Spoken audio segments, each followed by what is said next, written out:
Okay guys, welcome to my vlog guys. Ito guys, update ko lang yung building na ginawa namin guys. Yun yung forma ng building na ginagawa natin. So yun yung kabuuan niya. So kung nakakita nyo, video scaffolding pa lang yan. So puno na siya na may mga tie beam na yan. May mga tie beam na yan siya. Saka kumpleto na yung mga poste. So runner na lang ang kulang.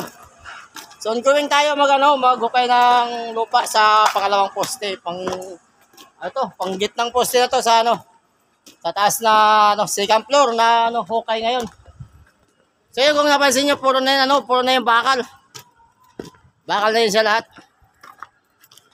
Yun, paikot na yan siya. Ongoing na rin yung pang gitna na column na tatayo. Yun. So puno na siya ng puno na siya ng bakal, oh. Lahat siya bakal.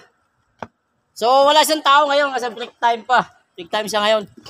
Kaya wala pang oras. Yan yung mga kasama ko. Papasok na sila.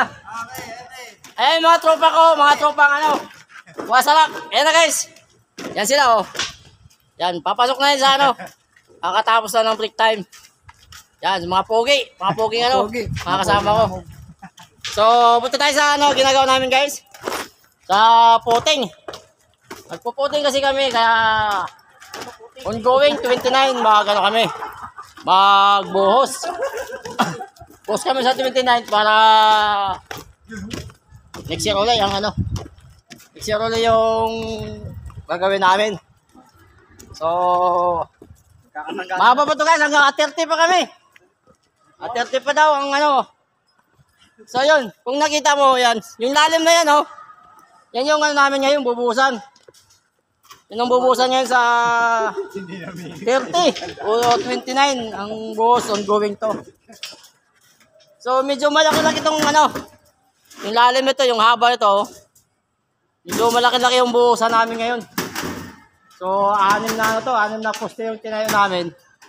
Yan. So yung nag pa kami sa lalim. Nagta-tie beam pa kami. Habang kami ng tie beam sa ang second live na buhos. So yung mga kasama ko, yun tatalo na yan sila. Yung tatalo na yan, pababa. So yun. Tatay. Hindi makama. Dito na, wala pa yung tatay. Hindi tatay isa yun yung tatay namin. Papasok pala. So thank you guys sa aming panood sa aming video guys. Maraming salamat guys sa inyong suporta sa aking video. Thank you. Maraming salamat sa inyong pagpanood.